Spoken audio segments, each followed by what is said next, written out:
Part two. Part two. Get those hands up and pray. Oh! Oh! Oh! Oh! Oh yeah! Oh!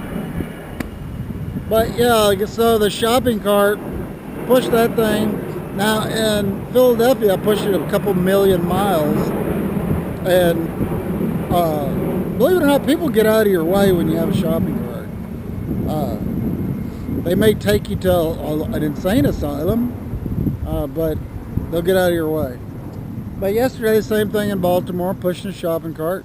When I came out of Safeway, it's there, and if it's there, and if it's not under boot, like most of them are, under a bootstrap, I'm rolling it. All right, get those hands up and praise him. But I rolled into a swanky, like, dive. I wanted to watch Sunday night football, but carrying all this junk, I stood out like a sore thumb. And plus, I was getting tired, and I thought, well, it's going to be the Dolphins and the New England Patriots, and I could care less. I mean, it's okay. You know, I like to read and then occasionally watch the scores, that type of thing. But but at any rate, finally the train came. Well, it was 30 minutes late. So I caught the train from Washington to Baltimore at 6:15 in the morning yesterday. And I didn't even get on the train, didn't even get back from Baltimore to Washington till after midnight. So I was gone almost 20 hours. Made my way over and crashed out on the Senate lawns because, hey, I'm a taxpayer. All right. But, you know, I was blabbing on and on and on and on and on and on about my new love affair with Bruce Metzger. Metzger is the guy that does he's responsible for cataloging, him and some other people, all the not textual criticism, he writes a lot about that, but cataloging all the papyri and the minuscules and the lectionaries and the unicals, all the old 20,000 Coptic, Syrian, Old Slavic, Greek, all the manuscripts. I mean, you could pile our evidence for the New Testament is 20 billion miles high, and then when they found the Dead Sea Scrolls, so we got both testaments with so much, just a crush of weight. It's enough to embarrass Bart Ehrman and the rest of the psychotic liberal scholars who scoff at or who make their living doing liberal commentary, and so their motive is not pure in the sense that they want to get to the truth. It's only pure in the sense that they want to pay their bills. So, and I've seen several debates with Bart Ehrman, and he's outmatched when it comes to quality people on our side, like Daniel Wallace and James White, that herd of people. And, you know, Metzger is directly responsible for providing, collating, gathering, his network of friends that he was bringing in, experts in the Syriac languages, the Coptic languages, the Georgian languages, the Old Slavic languages, Hebrew.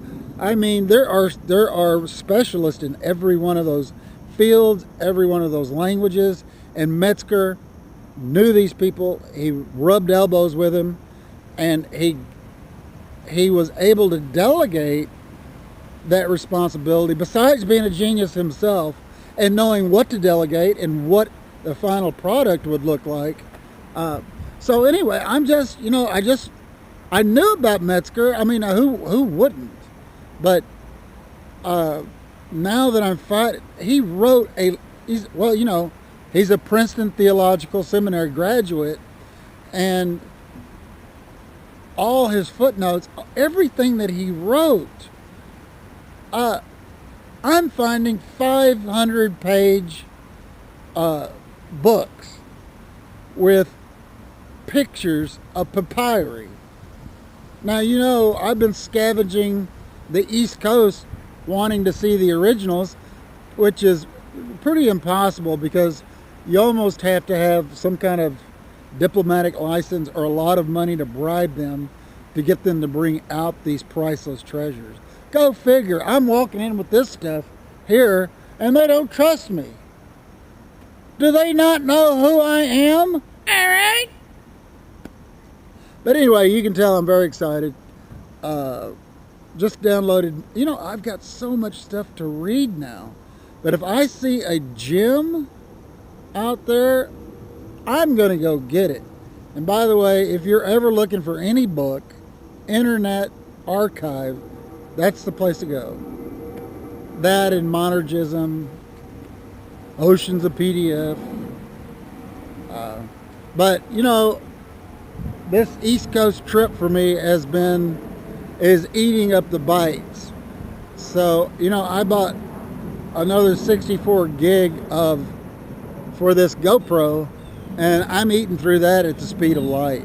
So, so not that I have anything interesting to say or see, but I do, when I get unable to move about and do what I'm doing now, I would like to be able to go back and see what I was blabbing about, you know, 4 or 5 years, 10 years ago.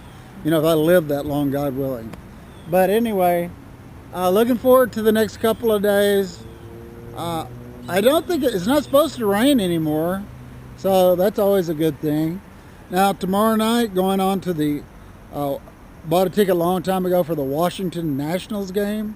Believe it or not, DC has its own professional teams. Redskins, or not the Redskins, they got politically wiped out on that. They're the Commanders now, and they're 2-0. Cowboys are killing it. They beat the Jets 30-10. Don't ask me why, but now I'm in a sports and reading mode. Reading sports. So I know what you're thinking out there. Get a job. Well, I plan to. I'm waiting. I've got another 9 days here. And then on the 27th, I'm supposed to go to Durham. And, but I've got to do some serious thinking because, you know, my bike got stolen. Now I don't have a bicycle. And bicycles come in really handy because last year when I was in Chicago, a propane canister would fit perfectly, 15-pound propane canister would fit perfectly into the milk crate on the back of the bicycle. And I was mobile. I could get around. And also there, you know, when it was really cold, I could get a little pull cart and put it in that and go back and forth on the bus. So it's not out of the question yet. It's just, I don't know. I have to get to Durham and look what the logistics are. Obviously, Andy Davis is a preacher that I would love, absolutely die to sit under his preaching. I love his style. He's kind of grown on me, and the Lord blessed me with him, because when Piper left, I was really melancholy. I was thinking, there's nobody's going to replace him, and nobody could replace him in that pulpit. But somehow I stumbled across Andy Davis, and he grew on me. And plus, there's the outside possibility. I like the idea of Danny Aiken's seminary being there because it's a missions-minded seminary. That's very appealing to me. Dallas Theological Seminary is appealing because I've got a head start there. I've got to get like 2 more references done, and then in November they will fly you into Dallas for an interview or whatever it is they want to do for you to visit the campus and check everything out. But yeah, so a lot of potential there. Still, this is the 18th, or this is the diary entry for the 17th, but today's Monday the 18th, and I was originally scheduled to fly out to London on the 21st from here, but the Lord has other plans, so we're going to do what the Lord wants. All right, get those hands up and pray. Oh!